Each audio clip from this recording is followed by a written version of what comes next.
नमस्कार दोस्तों, defence detective के एक और एपिसोड में आपका स्वागत है।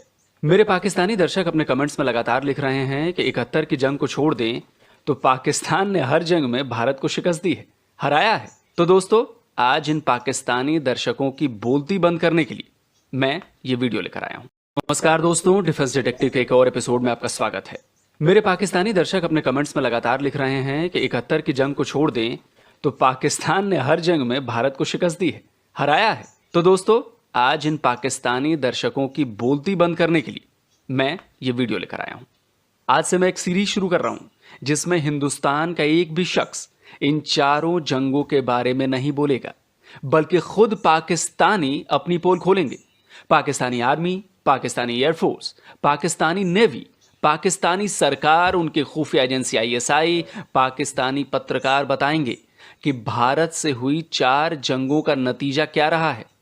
अगर पाकिस्तान के मेरे दर्शक सबूतों के साथ बने इस वीडियो को भी नहीं मानेंगे तो मैं बस यही कहना चाहूंगा कि आप लोगों ने अपनी आंखों पर पट्टी बांध रखी है, सच को मानना ही नहीं चाहते। तो सीरीज के पहले वीडियो में बात करगिल जंग की।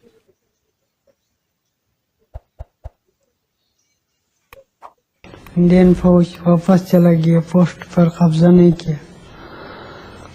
3 दिन तक मैं वहां पर पड़ा रहा सर। 3 दिन तक मैं रिपोर्ट देते हुए गया, अभी आकर आपको ले जाएंगे। दूसरा दिन, तीसरा दिन किसी ने नहीं ले गया सर। 3 दिन के बाद फिर अटैक हो गया, पोस्ट कब्जा हो गया सर। दूसरा दिन फिर एक इंडियन फौजी आ गया सर, करीब आ गया तो मैंने उसको बताया, भाई मैं जख्म है, मुझे नहीं मार रहा है। पाकिस्तानी फौजी हुनर शेर ही नहीं, कई और जवान जिन्हें भारत की सेना ने पकड़ा, उन्होंने यही बातें कही। ये सब करगिल जंग की जंग में युद्धबंदी थे। पाकिस्तान की फौज ने इन्हें लड़ने तो भेजा था, लेकिन जंग में इन्हें इनके हाल पर छोड़ दिया था। अब सर नहीं ले गया, अच्छा नहीं होने की वजह से नहीं ले गया, नहीं तो 3 दिन में ले जाना चाहिए जख्मी को। अगर अच्छा होता तो 3 दिन तक एक जख्मी कैसे नहीं ले जा सकता। लड़ाई करना जानते हैं सर, जख्मी ले जाना, डेड बॉडी ले जाना नहीं जानते। तो दोस्तों, पाकिस्तानी आर्मी कितनी अनप्रोफेशनल है इसका अंदाजा आपको करगिल जंग के इन पीओडब्ल्यू यानी प्रिजनर ऑफ वॉर की बातों से हो गया होगा। भारत ने इन सभी जवानों का इलाज कर वापस पाकिस्तान को सौंप दिया था। इस सबूत को देखने के बाद पाकिस्तानी दर्शक कहेंगे कि जबरन बयान लिया गया होगा, लेकिन दोस्तों, सच ये है कि पाकिस्तानी फौज के इन जवानों ने अपनी ही फौज की पोल खोल दी। अगर ये सबूत भी नहीं मानते हैं आप, तो मेरे पास आज सबूतों की लंबी फहरिस्त है। जो झूठी बात करगिल जंग के बारे में आपके दिमाग में भरी गई है ना, आज उनको हटाने का वक्त है। पहले आपको सुनाते हैं आपके ही पाकिस्तानी सरकार, फौज और पत्रकारों की जुबानी कि करगिल में हुआ क्या था। हमारा बड़ा नुकसान हुआ, जानी नुकसान हुआ। हमने केटर नहीं किया था, जो लोग ऊपर बैठे थे सप्लाईज नहीं पहुंचा सके थे।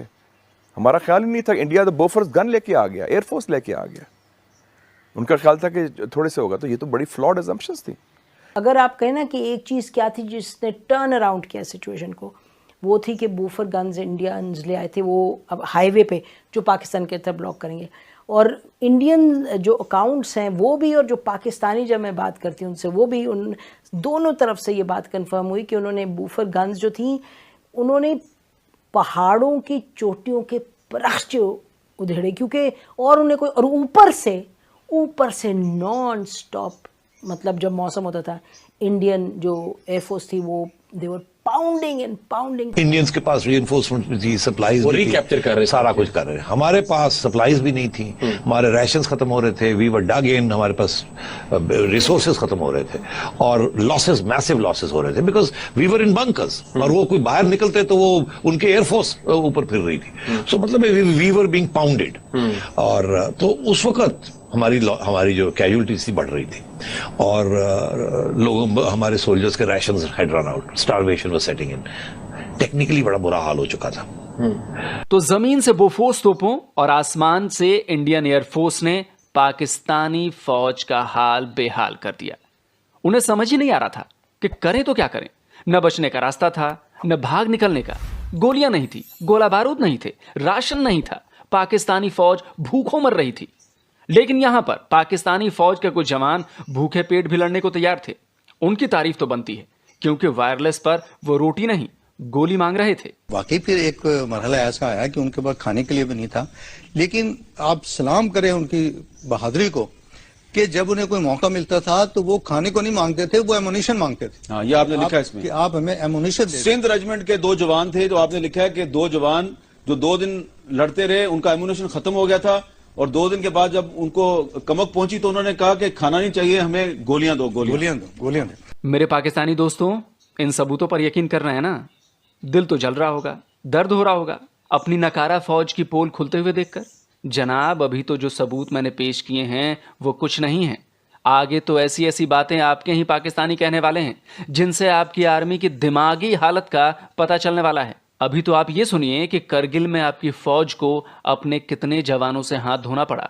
और जब वो आए तो हाँ, कैजुअलिटीज़ हुई हैं बहुत। नंबर्स का नहीं पता चलता, कोई कहता है 300, कोई कहता है 2000, ये नंबर्स का नहीं, 2000 तो हो ही नहीं सकते, इतने तो गए भी नहीं थे। लेकिन शहीद हमारे ये फ़ौज के अपने लोगों से मैं बात करूँ, कहते हैं कि शायद ईस्ट पाकिस्तान में हमारे इतने नहीं शहीद हुए जितने यहाँ शहीद हुए। तो एक बहुत बड़ा ब्लंडर था। कह रहे हैं सिर्फ 270 कैजुअलिटीज हुई पाकिस्तानी फौज। नहीं, 1000 से जायद कैजुअलिटीज हुई हैं हमारी। 1000 से जायद? 1000 से जायद कैजुअलिटीज हुई हैं। अगरचे इसका जितना भी डाटा है ये इन्होंने छुपा लिया है, बाद में इसको एक्सेस नहीं उससे मिल सकी। पाकिस्तानी जवानों के मरने से याद आया, पाकिस्तानी फौज अपने आप को प्रोफेशनल कहती है ना। मेरे पाकिस्तानी दर्शकों को भी अपनी सेना पर बड़ा गुरूर है, होना भी चाहिए, लेकिन दोस्तों अंधा गुरूर नहीं होना चाहिए। जनाब, आपकी आर्मी ने तो अपने ही जवानों की लाशों को लेने से मना कर दिया। प्रोफेशनल होना क्या होता है, उन्हें भारत की सेना से सीखना चाहिए। दुश्मन सैनिकों की लाशों का भी भारतीय आर्मी ने सम्मान किया, उन्हें पूरे सम्मान और धार्मिक रीति रिवाजों के मुताबिक दफनाया। सेना चाहती तो पाकिस्तानी सैनिकों की लाशें वैसे ही छोड़ सकती थी, लेकिन उसने ऐसा नहीं किया।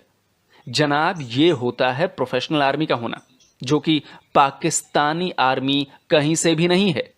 लेकिन पाकिस्तानी सेना की जब किरकिरी हुई, जब उसका झूठ पूरी दुनिया के सामने आ गया, तो आखिरकार उसे मानना पड़ा कि उसके सैनिक करगिल जंग में शामिल थे। यह वीडियो एक और सबूत है भारत की सेना के प्रोफेशनल होने का। हाथों में सफेद झंडा लिए जो ये जवान दिख रहे हैं ना आपको, वो आपकी ही सेना के जवान हैं। ये अपने मारे गए साथियों के शव लेने आए थे। भारत की सेना ने पूरा सम्मान किया। वीडियो में आप देख सकते हैं कि मारे गए पाकिस्तानी सैनिकों को भारतीय सेना के अधिकारी और जवानों ने भी सैल्यूट किया। यह है हिंद की सेना। लेकिन पाकिस्तान की सेना कैसी है, इसका एक और सबूत देते हैं। पाकिस्तानी सेना की मेंटल ग्रोथ हुई ही नहीं। वो कोई ऑपरेशन ढंग से प्लान ही नहीं कर सकते। उनका दिमाग इतना तेज ही नहीं है कि बड़ा ऑपरेशन तो छोड़िए, छोटा ऑपरेशन भी प्लान कर पाए। ये हम नहीं कह रहे, ये पाकिस्तानी सेना के अफसर और पाकिस्तान की सरकार में रहे लोग कह रहे हैं। फौज के अंदर कोऑर्डिनेशन नहीं थी। एक तो फौज के अंदर सिर्फ 4 लोगों को या 5 लोगों को मालूम था सीनियर लेवल पर, बाकी कोर कमांडर्स को नहीं मालूम था। फिर आर्म फोर्सेस जिसके 3 शाखें हैं, बर्री, बहरी और फिजाई। बरी फौज के कमांडर्स और 4 लोगों के अलावा फिजाई और नेवी वाले को तो मालूम ही नहीं था। मुशर्रफ साहब बार बार कहते हैं कि ये फौजी कामयाबी थी जिसे सफारती और सियासी मुहाज पर नाकामी में बदल दिया गया। ये कामयाबी उस वक्त तक थी जब तक आपका दुश्मन की फौज से सामना नहीं हुआ था, और इनका ख्याल ये था कि जून से पहले जो है उसको दुश्मन को पता ही नहीं चलेगा कि हम यहाँ पर आकर बैठ गए। बर्फ में इन्होंने अपने लोगों को भेजा, और जिन लोगों को भेजा था उनको ये नहीं बताया गया था कि तुम क्या करने जा रहे हो। अजीब तरह का ये एक्सीलेंट ऑपरेशन था। मैंने तमाम कमांडिंग ऑफिसर से और तमाम ब्रिगेड कमांडरों से एक ही सवाल किया कि ये बताइए कि ये जो आप कर रहे हैं, जो जहां जा रहे हैं, what are the aims and objectives of this operation. मुझे किसी से इसका जवाब नहीं मिला। शाहिद लतीफ साहब के कोई आपको मकसद समझ आ रहा है कि किस मकसद के लिए कारगिल ऑपरेशन किया गया था? देखें जी, मैं समझता हूं ये क्लासिकल एग्जाम्पल है उन मिलिट्री ऑपरेशंस की कि जिनका ना सर है ना पांव है। कहीं पे भी बेसिक एजुकेशन से लेके मिलिट्री वॉरफेयर में टू द हाईएस्ट, जो आप एनडीसी वगैरह में भी पढ़ाते हैं ऑपरेशनल स्ट्रैटेजी में, आप जब तक अपनी वॉर प्लान को from the beginning to the end entirety में नहीं देखते, आप वॉर के अंदर जा ही नहीं सकते, ऑपरेशंस लॉन्च कर ही नहीं सकते। ये कैसा ऑपरेशन है कि जिसके अंदर आपको एम्स एंड ऑब्जेक्टिव्स क्लियर नहीं है, क्योंकि मॉरली तो वो हाई ग्राउंड्स पे थे ना। आपने एलओसी क्रॉस की, आपने जाके उन पे अटैक कर दिया। क्या हम तारीख से सबक नहीं सीखते? तारीख से सबक नहीं सीखते, और दूसरी एक चीज बहुत आया हो जाती है इससे कि हमारी जो मिलिट्री तालीम है, यानी मिलिट्री एजुकेशन, इसमें कोई एक कोताही भी है। इसका मतलब ये है कि जो हायर लीडरशिप है वो कम से कम ये लोगों में जिन्होंने इस किस्म की हरकतें की हैं उसमें बहुत ही कोताही जाहिर होती है और आया होती है। तो इसका मतलब ये है कि टैक्टिकल लेवल के ऊपर तो ये अपनी सोच है इनकी, लेकिन जो स्ट्रेटेजिक थिंकिंग जो इनका फर्ज बनता था वो इनमें है ही नहीं, और ये सोच ही नहीं सकती। मैंने कहा था ना कि मैं सबूतों के साथ बात करूंगा। सुन लिया ना आपने, पाकिस्तानियों की ही जुबानी अपनी नकारा फौज की कहानी। भारत की आर्मी के सामने पाकिस्तान की आर्मी कहीं नहीं ठहरती जनाब। अभी तो सिर्फ एक जंग की बात की है, अभी तो 3 की बात करनी बाकी है, उन पर भी वीडियो बनाने वाला हूं।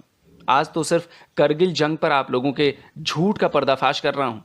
और आप लोग जो चीन को अपना दोस्त, अपना हमदर्द समझते हैं ना, उसने करगिल जंग के दौरान क्या किया था, जरा वो भी सुन लीजिए। तो सबसे बड़ी मिसकैलकुलेशन ये थी कि दे डिड नॉट रियलाइज कि इंडिया किस तरीके से रिएक्ट करेगा। इनका ख्याल था वो नहीं करेगा वैसे, उन्होंने वैसे किया। और इनका ये ख्याल था कि कश्मीर के अंदर भी कुछ उभरेगा, कुछ होगा, वो भी कुछ नहीं हुआ। और तीसरा ये था, इनका ख्याल था कि प्राइम मिनिस्टर इनके साथ थ्रू आउट जाएगा। एक स्टेज ऐसी आई कि नवाज शरीफ के ऊपर इतना प्रेशर आया from India and from the United states and from Britain कि मियां साहब ने कहा हम तो ये फंस गए हैं यहाँ, तो ये निकालें यहाँ से, नहीं तो हमें तो बिल्कुल उड़ा के रख देंगे और हमारी कोई मदद करने के लिए नहीं आएगा। और चाइना ने कुछ नहीं किया, चाइना ने कुछ नहीं किया। समझ नहीं आया? मैं आपको समझाता हूं। तब के army chief general Pervez Musharraf चीन में थे। वहां से उन्होंने अपने तब के chief of staff lieutenant general Mohammad Aziz को एक सीक्रेट कॉल की। उसमें करगिल को लेकर क्या बातचीत हुई वो सारी जानकारी भारत को मिल गई। इस टेप को भारत ने 1999 में ही आपके पीएम नवाज शरीफ को सौंपा था। अब आप सोचिए कि प्लानिंग के लेवल पर आपके आर्मी चीफ ने कितनी बड़ी मूर्खता की है, और यह हुआ कैसे, ये भी सुन लीजिए। देखिए, आप चाइना में हैं, एक होटल रूम में हैं, आप बात कर रहे हैं पाकिस्तान में, तो जाहिर है यार वो तो चाइनीज इंटेलिजेंस ही है, नेचुरली वो चाइनीज ही होंगे। अमेरिकन तो डिएगो गार्सिया में बैठ के इंडियन ओशन में बैठ के इतना तो नहीं कर सकते। तो या अमेरिकन थे या चाइनीज थे, बट अगर चाइनीज थे तो उन्होंने डर गए। हाँ, उन्होंने पाकिस्तान को हेल्प नहीं किया, नहीं, उन्होंने कहा ये क्या कर रहे हैं। हाँ। तो उन्होंने, मेरा ख्याल है उन्होंने फिर अमेरिकनों को बताया, क्योंकि इंडिया के साथ डायरेक्ट बता नहीं सकते थे, प्रॉब्लम हो जाता। अब अमेरिकनों ने इनको बताया, फिर जाके ये मसला जाके ना तो फिर दुनिया को पता चला हो क्या रहा है। करगिल में जब पाकिस्तानी सेना बुरी तरह फंस गई तो वो घबरा गई। उन्हें लगा कि अब तो भारत उन्हें छोड़ेगा नहीं। इस डर के मारे आपके जनरल परवेज मुशर्रफ हाथ जोड़ते हुए नवाज शरीफ के पास पहुंचे कि भाई कोई रास्ता निकालिए। रास्ता एक ही था, अमेरिका के पैरों में जाकर गिर पड़ना, और हुआ भी वही। कारगिल एक मिस एडवेंचर है, लेकिन कहा जाता है कि नहीं, मियां नवाज शरीफ को जाना पड़ा अमेरिका, और वहां से अमेरिकन को माफी मांगनी पड़ी कि भाई हमारा कोई रास्ता निकाल दो, क्योंकि हमारी फौज को पिस्पाई होनी। एक्चुअली ये हुआ कि नवाज शरीफ साहब को मिन्नतें करके परवेज मुशर्रफ ने भिजवाया, क्योंकि वहां पर स्पाई हो रही थी। ने देखा ना कि वहां तो टुलोलंग भी गिर गया। उसके बाद ये सारा इसको बुखार चढ़ा, तो टुलोलंग मेरा ख्याल है 2 तारीख को ही गिरा था। तो Musharraf requested, Nawaz Sharif he requested कि जी आप जाएं अमेरिका जाएं और इंटरवीन करवाएं, इसको क्लिंटन से इंटरवीन करवाएं। और जो ही वो चले गए, इसने एकदम शुरू कर दिया ये प्रोपेगेंडा कि हम तो जीत रहे थे, अब ये चला गया, हमें वहां जाके एक्सेप्ट कर लेगा। तो आप ये कहना चाह रहे हैं ये शख्स दोगला है? बहुत दोगला है, बहुत दोगला और झूठा। तो फिर मियां साहब ने क्लिंटन के साथ राब्ता किया और क्लिंटन को मिलने गए, और वहां जो हुआ वो फिर स्टोप टैबलेट साहब हैं जिन्होंने पूरी किताब, एक चैप्टर पूरा लिखा है, क्योंकि वो नोट्स ले रहे थे। और उसमें फिर उन्होंने बताया कि मियां साहब ने, बेसिकली मियां साहब ने जाके कहा हमें यहां से निकालें। उन्होंने कहा निकालेंगे, आपको मिलेगा कुछ नहीं। उन्होंने कहा जी उनको कहीं विड्रॉ करें, ये करें, ऐसा कुछ नहीं, आप निकलेंगे। उन्होंने कहा जी उसको सीज फायर करने का, सीज फायर भी नहीं, वो तो नहीं छोड़ेंगे जब तक आप निकलेंगे नहीं। तो मतलब इट वॉज वो जुलाई 4 उनकी छुट्टी का दिन, और वहां वो जबरदस्ती मियां साहब पहुंचे, डेस्परेट। उनका आना ही इस स्टेज पे ऐसे लगता था आउट ऑफ फियर डिफीट। तो मतलब बुरे हालात थे पाकिस्तान के उस वक्त, सियासी तौर पे भी और मिलिटरीली भी। और then we had to withdraw, और विड्रॉल में भी वो शेलिंग करते रहे। सबसे मतलब it was a terrible situation in July, बहुत बुरी जुलाई के जो हाल हुआ हमारा, it was terrible because we were without cover and we were withdrawing. तो मेरे पाकिस्तानी दोस्तों, ये जो आप कहते रहते हैं ना कि करगिल जंग में पाकिस्तान अमेरिका के पास नहीं गया, नवाज शरीफ जंग खत्म करवाने के लिए बिल क्लिंटन के पैरों पर नहीं गिरे, तो दोस्तों हाथ कंगन को आरसी क्या और पढ़े लिखे को फारसी क्या। सबूत आपको मैंने दे दिया। करगिल जंग हारने का नतीजा पाकिस्तान को सिर्फ जंग के मैदान में ही नहीं भुगतना पड़ा, दुनिया भर में क्या हाल हुआ ये भी पाकिस्तानियों की ही जुबानी सुन लीजिए। कारगिल का ये था कि it was a setback internationally diplomatic हवाले से, एक तो हमारी क्रेडिबिलिटी के हवाले से, एक कश्मीर के हवाले से, और एक पाकिस्तान अमेरिकन ताल्लुकात के हवाले से कि जो अमेरिकन टिल्ट है वो हिंदुस्तान की तरफ चला गया। कारगिल ऑपरेशन का मकसद क्या था? कश्मीर आजाद करवाना या सियाचिन वापस लेना? मकसद क्या था? मुशर्रफ साहब ने जो मकसद ऐलान किया था वो ये था कि कारगिल करने की वजह से सियाचिन की सप्लाई लाइन कट जाएगी, हिंदुस्तान की फौज को सियाचिन से निकलने पर हम मजबूर कर देंगे, जिसकी वजह से उसके ऊपर इतना दबाव पड़ेगा इंटरनेशनल किस्म का कि ये इस किस्म की जंग 2 एटमी रियासतों में फैल सकती है, और उस दबाव की वजह से वो कश्मीर पर मानी खेज मुज़ाकरात करने के लिए आमादा हो जाएगा। तो क्या तो इस तरह से एक्चुअली कारगिल ऑपरेशन का कश्मीर का उसको फायदा हुआ या नुकसान हुआ? बहुत बड़ा नुकसान हुआ। नुकसान बहुत बड़ा नुकसान। ये कभी बात आपने मुशर्रफ साहब के मुंह पे उन्हें कही थी? वाजपेयी चल के आए थे पाकिस्तान, बस में बैठ के पाकिस्तान आए थे, और पाकिस्तान बहैसियत मुल्क के बहुत एक in a very dignified and proud manner हमने रिसीव किया था इंडियन प्राइम मिनिस्टर को, और वो बात करने आए थे, बात चल रही थी। उसके बाद जनरल मुशर्रफ को तो मिन्नतें करनी पड़ी।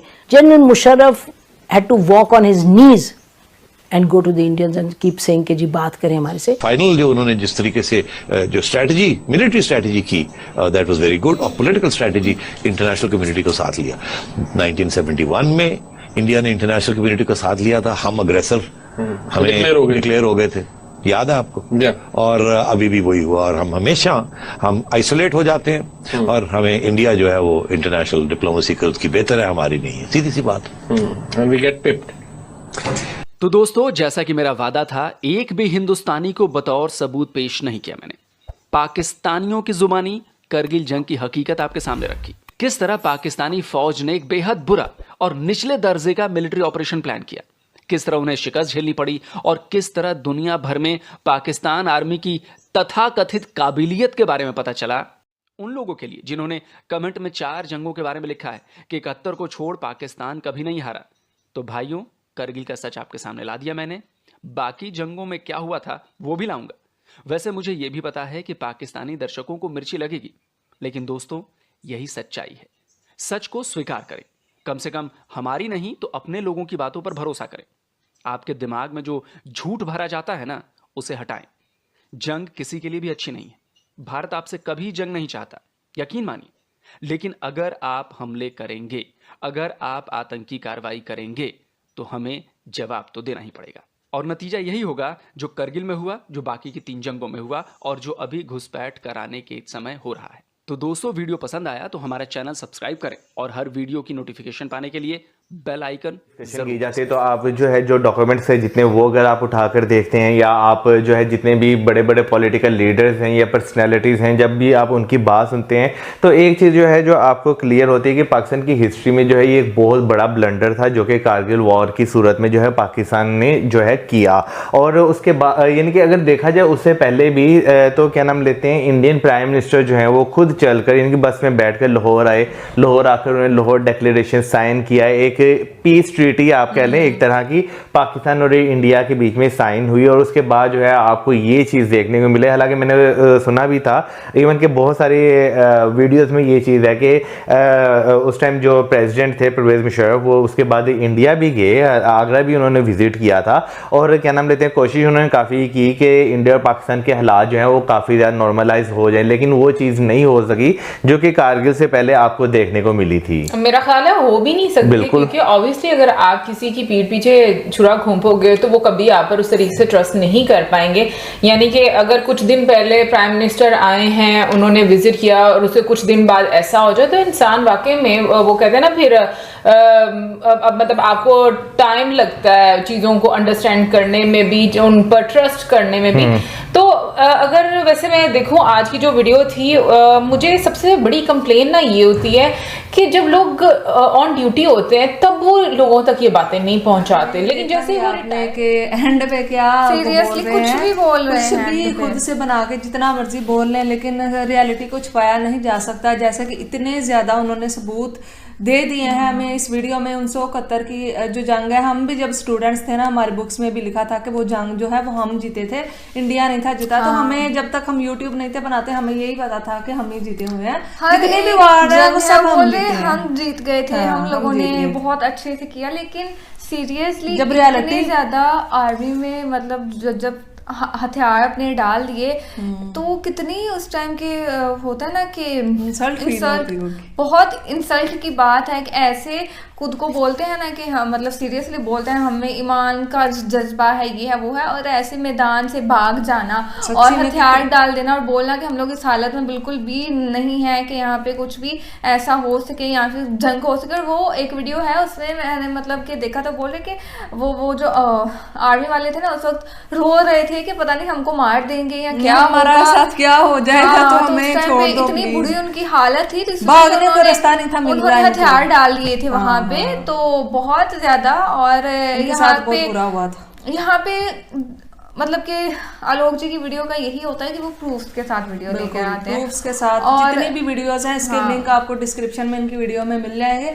अगर आप लोगों को भरोसा नहीं है तो। लेकिन हम तो मानते हैं इस रियलिटी को, क्योंकि हमें पता है ये सारा जो मतलब दिखा रहे थे पाकिस्तान के थे, हमारे मुल्क के हैं, अभी भी इनमें से कितने हैं और हम लोग उनको देखते भी हैं, उनकी वीडियोस अभी भी देखने को मिलती है। लेकिन ऐसे लोग जो सच बोलते हैं उनको कंट्री का गद्दार बोला जाता है, उनको बोलते हैं कि ये गद्दार है, इसने जानबूझ के इस तरह से किया है। हालांकि वो रियलिटी वो बुक्स दिखा रहे हैं जिसपे खुद लिखा हुआ है उन्होंने जिनके साथ हुआ था, मतलब लोग थे कुछ, उन्होंने बुक्स वगैरह लिखी थी तो लेकिन बहुत सी बुक्स को तो इन्होंने मतलब कि हटा दिया और खत्म हो गई हैं, लेकिन कुछ बुक्स अभी भी हैं। लेकिन लोगों को इंटरेस्ट नहीं है कि वो बुक्स ले उसको, उनको जो हो गया वो हो गया, अभी क्या है अभी जो है। लेकिन पाकिस्तान को तो बेवकूफ बनाया गया है ना अभी तक हमारे। कारगिल तो देखो ना, मिसअंडरस्टैंडिंग हो गई, ये जंग जो होनी नहीं चाहिए थी ये हो गई। अच्छा तो यार यहाँ पर भी हमारी आर्मी फुल्ली एक्सपोज हो गई। आपने देखा होगा कि किस तरह वो अपने जवानों को वहां पर छोड़ के चली गई। बिल्कुल वो मैं मानता हूँ, जो इंडिया उन्होंने दफनाया इंडिया जो उन्होंने वो भी ऐसे नहीं कि जान छुड़वा दी, उन्होंने फुल मतलब इस्लाम तरीके के साथ उन्होंने नमाज भी पढ़वाई, दुआ भी मांगी, और वो जो इस्लाम में होता है ना शरीयत के हिसाब से वो सब किया। हालांकि वो तो रिलीजन के हिसाब से वो नहीं थे, लेकिन फिर भी उन्होंने वो सब कुछ किया आर्मी के लिए, क्योंकि उनको पता है कि आर्मी की रिस्पेक्ट क्या होती है। नहीं बिल्कुल ये अच्छी बात है। तो आप बड़ा वो कल कह रहे थे कि ऐसे वैसे अभी भाई देखो ना, उस जमाने की मिलिट्री में और इस जमाने की मिलिट्री में मैं फिर भी बोलूंगा जमीन आसमान का फर्क है अब, और उनमें अब जमीन आसमान का फर्क है। मतलब हम कोई जंग भी नहीं जीत सके आज तक, और अगर एक दो हमने दावा किए हैं कि जीत गए हैं तो वो भी हम एक्सपोज हो गए यहाँ पर। देखो ना आप, बिल्कुल आलोक सर ने ये ठीक कहा कि उनका इंडिया का कोई भी जो है ना वो नहीं था, ना एंकर ना कोई उनका बंदा, सारे का सारे जो हैं वो हमारे जो अफवाज के जो बंदे हैं वही हैं, और हमारे एंकर पर्सन जो हैं बड़े सीनियर हैं। उन्होंने ये सारी बातें सीनियर कहाँ है, घटिया किस्म के हैं। उन्होंने ये सारी बातें की कि कारगिल वार में असल में एक्चुअली हुआ क्या। हमने तो जो सुना था, मैंने जो सुना था कि कारगिल वार जो थी वो मुशर्रफ साहब जीत रहे थे और नवाज शरीफ ने ना वो हार मान ली। बिल्कुल इसी तरह ये आपने सुना, आपको क्या ये आपने नहीं सुना? आपको यार पता है फौज के साथ उसकी कितनी बनती है, आपको पता है वो अभी भी वो बाहर बैठ के कितना भौंक रहा है फौज के खिलाफ। इस बात को मानते हैं ये जो फौजी हैं, शायद लतीफ साहब भी हैं, ये दूसरे सारे जो हैं, ये क्या बोल रहे हैं, क्या बोल रहे हैं कि मुशर्रफ साहब जो थे उन्होंने जब वहां पर कारगिल में अपने आप को देखा कि मैं अभी यहाँ पर कुछ नहीं कर सकता, तो उन्होंने आके नवाज शरीफ साहब को कहा कि आप अमेरिका बात नहीं भाई, ऐसी कोई बात नहीं। बात दरअसल ये है, ये सारे मेरे तो नवाज शरीफ तो पहले चला गया था उनके पास से। और लोगों ने भी काफ़ी रिक्वेस्ट की थी और लोगों ने कहा था कि दिखाओ, तो क्या ख्याल है अब्दुल इस हवाले से 99 की स्पेसिफिकली जब हम देखते हैं पर्टिकुलरली पसीने छूट गए। जब मैं गर्मी से छूटे हैं इस बात जब मैं 2 साल का था, हाँ दूसरे साल में 1.25 साल का हुआ तो जंग हो रही थी। हाँ है पूरे पता था और ये तो पहले ही नहीं हुआ था। हाँ अच्छा बता क्या ख्याल है भाईजान? ख्याल क्या होना है, ये तो बड़ी मतलब शर्मनाक चीज़ है हमारे लिए। और मतलब सबसे अच्छी चीज़ मेरे को यहाँ पे ये लगी, हालांकि मैं वैसे इस तरह की चीज़ों में मेरे को समझ लगता है ऐसे कि फिर भी कहीं ना कहीं इंडियन जो जर्नलिस्ट हैं वो ट्रैप कर रहे हैं पाकिस्तानी अवाम को, लगता है मेरे को ऐसे। अभी इस वीडियो में भी लगा, इस वीडियो में तुमको देखना, ये सिर्फ एक ही पर्सपेक्टिव है ना उन्होंने। इस वीडियो मैं बताता हूँ, इस वीडियो में भी लगा। वो असल में छांगे मारता है ना। हाँ। उसने कहा है, मैंने उससे पूछा इस वीडियो में लगा है तो वो बता सकता है, हाँ फिर अपनी बात कर सकता है। वो जवाब भी नहीं देता उस बात को। इस वीडियो में लगा नहीं है मेरे को। हाँ। लेकिन मेरे माइंड में ये बात आ रही है कि इन्होंने गिनती के 4 लोगों को उठाया, तो खाली सिर्फ 4 लोग तो नहीं ना है। मेरे माइंड में सवाल आ रहे हैं। मैं ये नहीं कह रहा कि झूठ बोल रहे हैं, ये सही बोल रहे हैं, लेकिन मैं वैसे बात करूँ कि कुछ ना कुछ भी और चीज़ें भी तो होंगी ना साथ में। जैसे कि मुझे तो इतना नहीं नॉलेज, लेकिन फिर भी मतलब मेरे को हवाई फायर तो नहीं मार रहे हैं अब्दुलरहमान बात देखना, इसलिए तो लोग तनकीद करते हैं। अभी मतलब मेरे को ये बात हजम नहीं हो रही कि जो हमारी जो गवर्नमेंट है वो मतलब यार ये बात हमने कल भी की ना कि अगर हमारी गवर्नमेंट या सारी हुकूमत वाला सिलसिला बेहतर होता तो आज हम यहाँ ना होते। ये इस बात का सबूत है कि चीज़ें नहीं हैं अपनी उस लाइन पे, अपने सीक्वेंस के साथ जो होनी चाहिए, क्योंकि हमारा रिजल्ट 70-75 सालों में सामने। कितने कंट्रीज हमारे बाद, हमारे साथ, हमसे कुछ थोड़ा टाइम पहले उन्होंने काम स्टार्ट किया और आज वो कहाँ हैं, हम कहाँ हैं। तो ये थी दोस्तों आज की वीडियो। और भाई ये पाकिस्तानी लोग ना, इनको तो भाई जितना मर्जी सच दिखा दो, जितना मर्जी इनके सामने भाई ये लोग पता नहीं किस टाइप के जाहिल हैं कि इनको भाई ये पता नहीं इंसान है भी कि नहीं यार। इतना सबूत इनके ही लोग दे रहे हैं, फिर भी अभी देखो इसमें मोस्टली पाकिस्तानी ये मानने को तैयार नहीं है कि ये सच है। खासकर पाकिस्तान में जो लोग हैं भाई, ये लोग पता नहीं झूठ खा के ही पैदा होते हैं, क्या होता है इनका तो मेरे को आज तक समझ नहीं आया। इतना सच दिखाने के बाद भी अभी इसमें देखो कोई बोल रहा है कि नहीं क्या 4 ही लोग थे, और एक वो बोल रहा है तब की फौज में और अब की फौज में जमीन आसमान का फर्क है। तो भाई एक बार और ट्राई कर लो, उसमें क्या है, फौज तुम्हारी है, ऑफिसर तुम्हारे हैं, एक बार और ट्राई करके देख लो, हो सकता है तुम्हारी AI वाली फौज आ गई हो आजकल। तो भाई यार ये लोग जाहिल के जाहिल ही रहेंगे। और वीडियो बनाने का मकसद मेरा ये था भाई कि आज कारगिल दिवस था, तो कारगिल पे कोई वीडियो चाहिए थी, तो ये वीडियो मैंने इसलिए बनाई। और इसमें साथ में आप लोगों को भाई इन लोगों का सच पता चले, जो कि ये लोग खुद ही बता रहे हैं, लेकिन ये टाइम पे नहीं मानते ना। दिक्कत तो ये कई सालों बाद इस पे फिर बुक लिखेंगे, जब रिटायर हो जाते हैं ना तो बुक लिखेंगे, मीडिया में बोलेंगे, कहीं इंटरव्यू में बोलेंगे, तब ये बोलते हैं भाई। उसके पहले तो बिल्कुल नहीं, उसके पहले तो ये बोलते हैं एकदम बस ये एकदम सही था। बाकी भाई कारगिल की वॉर में हमारे जो सिपाही जितने थे, जो सैनिक थे, उतनी इंडियन आर्मी भाई वहाँ काबिल तारीफ है भाई। जितना कैजुअलिटी हमारी हुई थी, नुकसान हुआ था, सब कुछ है, लेकिन भाई जिस बहादुरी से लड़ी थी तो वो भाई एक हिस्ट्री बनी है। और पाकिस्तान के यही कारगिल वार में नहीं भाई, जितने भी जंग हुई हैं हमारी इंडियन आर्मी इनसे कभी पीछे नहीं रही और इनको हर जगह धूल चटाया है। और आगे भी भाई कभी ऐसी सिचुएशन ना आए, लेकिन अगर आएगी तो मुझे ये 100% श्योरिटी है कि ये फिर मुँह की खाएंगे। वो अपने यहाँ जितना मर्जी बोल रहे हैं, इनके यहाँ अनप्रोफेशनल आर्मी है ना, उसको कोई मतलब नहीं है, बिजनेस करती है भाई वो बस, और उसको कोई मतलब नहीं है। तो आप लोगों को वीडियो कैसे लगी भाई कमेंट करके जरूर बताना, और साथ में भाई चैनल को सब्सक्राइब कर लेना और बेल आइकन प्रेस कर देना ताकि मेरी वीडियो आप लोगों तक पहुंचती रहे। तो मिलते हैं भाई नेक्स्ट वीडियो में, तब तक के लिए बाय बाय।